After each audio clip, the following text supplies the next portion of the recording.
Bună, dragilor, și bine ați venit la o nouă citire.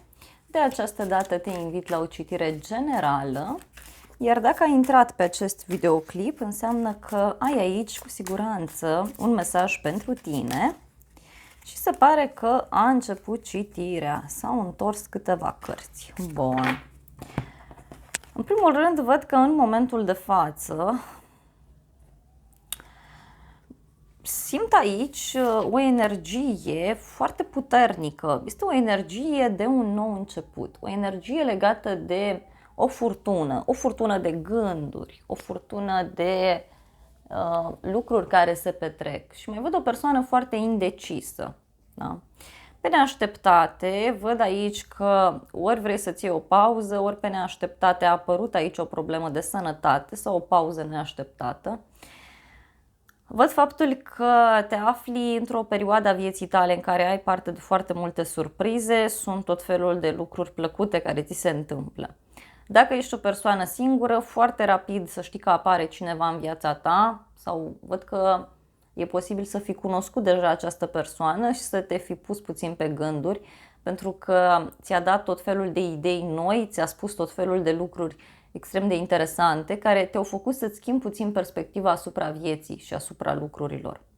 Mai mult decât atât, treci printr-o perioadă în care simți nevoia să te odihnești, simți nevoia să vezi exact ce decizie urmează să iei în legătură cu această persoană sau în legătură cu cineva anume. Mai văd aici că în momentul de față îți cauți un loc de muncă sau ești într-o perioadă în care studiezi un domeniu nou de activitate, analizezi ceva aici. Vrei să fii autentic, vrei să fii sincer. Totuși văd o bucurie pentru tine. O bucurie legată de un nou început, este ceva stabil, este ceva foarte benefic pentru sufletul tău. Afli de o bucurie în legătură cu o vacanță, în legătură cu o pauză pe care o dorești. Însă văd aici că în unele cazuri, pe neașteptate, s-a produs această pauză, fie într-o relație, fie pauză de la muncă. Hai să vedem în continuare. În continuare, din nou se repetă acest mesaj, da, cu bucurie. E o bucurie foarte mare pentru tine, care apare foarte curând. Apare de nicăieri, nici măcar nu te aștepți de unde vine succesul, de unde vine bucuria asta. Și văd aici că în viitorul puțin mai îndepărtat, adică, nu știu, cam în 3-4 zile, 3-4 săptămâni, luni, din momentul în care vizionezi citirea, văd pentru tine că ți se deschide o poartă, ți se deschide o ușă, se deschide o cale pentru sufletul tău. Ai aici o persoană foarte importantă, o persoană care știe foarte bine ce își dorește. Va fi puțin stresant pentru tine, dar se rezolvă.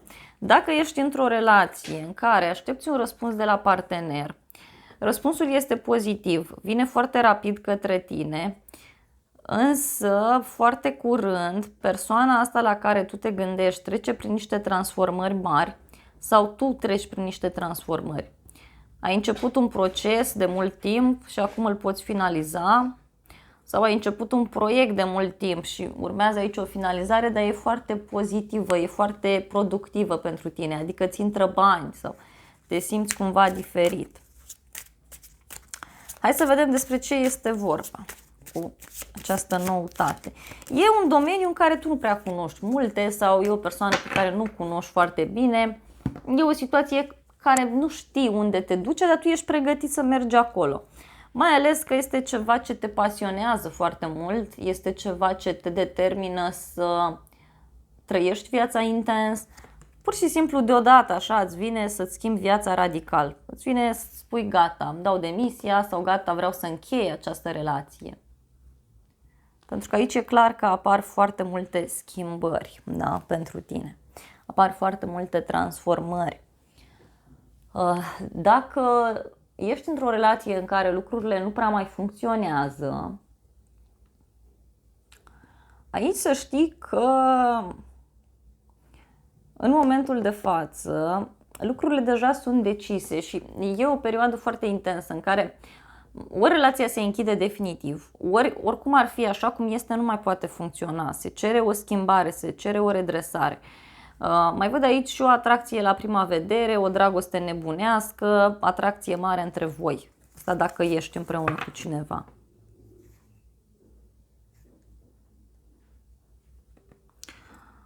Ai cunoscut o nouă persoană mai slabă, o nouă persoană rece, detașată, cineva care se organizează bine.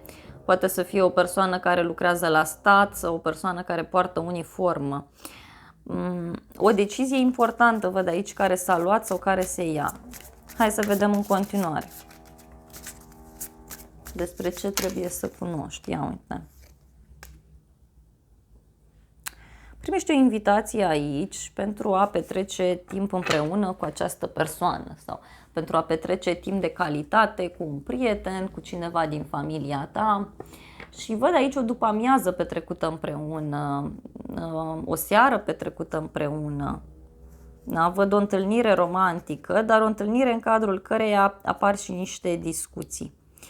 Acum, pentru unii poate să fie pur și simplu o întâlnire pasională sau poate să fie o întâlnire în care apar și discuții în contradictoriu.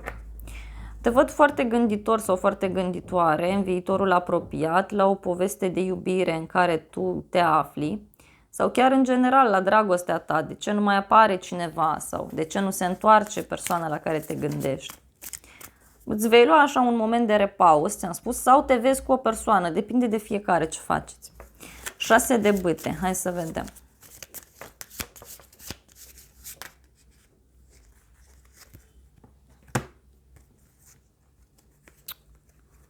Da.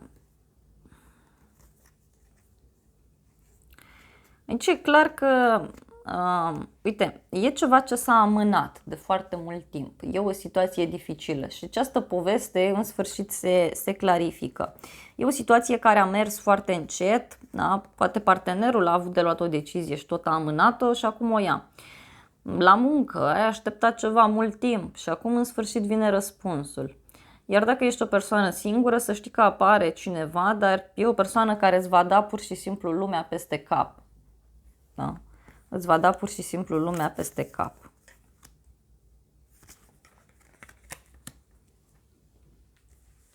Ia să vedem mai departe.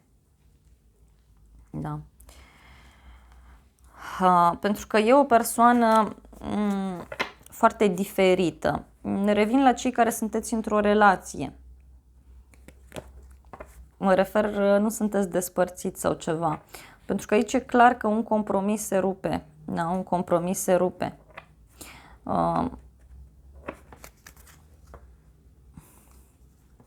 Dar mai văd și niște minciuni care ies la suprafață. Hai să vedem în continuare.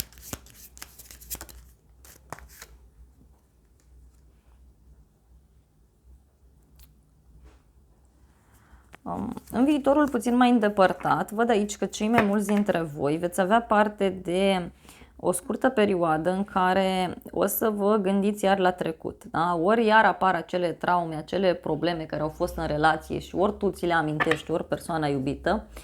Ori dacă ești despărțit de cineva, vezi că sunt șanse să cunoști o nouă persoană, doar că la tine gândul tot în trecut este. Da? Tot în trecut este. Hai să vedem aici, în continuare. Din nou, 7 ăsta de spade.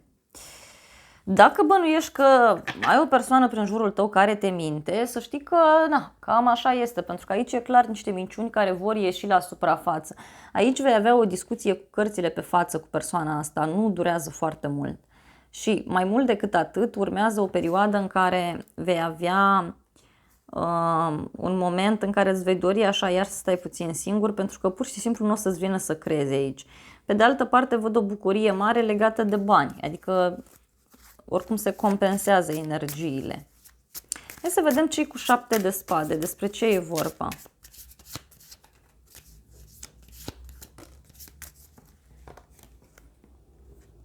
Șapte de bâte. Cineva aici să știi că va încerca să-și ia apărarea foarte mult în cadrul unei situații și atunci acest aspect nu prea o să-ți placă. Da? Cineva va încerca să te înfrunte în mod direct sau va fi nevoie ca tu singur să-ți susții părerea, să-ți susții situația. Aici dacă ești într-o problemă anume, uite, 7 de bâte e acea energie când tu faci ceva de unul singur, deci sfatul e să încerci să nu te bazezi, da, pe nimeni, pentru că ești și cineva aici care te poate opri din loc. Da, hai să vedem puțin și zodiile implicate și avem zodia Vărsător, Scorpion, Capricorn, Săgetător, mai avem Taur, Balanță, Gemeni și cam atât, dar nu este neapărat nevoie să ai legătură cu aceste zodii. Vreau să iau și niște mesaje extra din acest bol pentru tine. Uite, o bucurie de departe pentru tine și luna februarie. Aici poate să fie numărul 2 important pentru tine sau este o bucurie de departe legată de dragoste, dar poți avea legătură aici și cu un Vărsător sau cu zodia Pești. Uite, martie, deci se extinde și pe martie această energie. Aici ai numărul 3, planeta Marte și avem și o legătură cu un berbec sau cu zodia Pești din nou și ți se spune luptă, acțiune. Deci tu în situația asta trebuie să lupți. Sau cineva trebuie să lupte. Ia să vedem în final. În final, uite, putere, pasiune și numărul 8. Da, e clar aici că dacă e vorba de bani, reușești, îi faci, dar pe de altă parte e vorba și despre niște pierderi care pot apărea în plan personal, deci niște sacrificii cum ar fi pe care ar trebui tu să le faci. Da? Bun, dragilor, cam atât de această dată. Eu îți mulțumesc pentru atenție. Nu uita să te abonezi, să apeși clopoțelul, apasă butonul de like, funcții gratuite pentru toți și de asemenea te invit cu drag și la o altă citire dacă vrei să mai vizionezi. Eu îți doresc să ai parte de o zi sau de o seară cât mai frumoasă.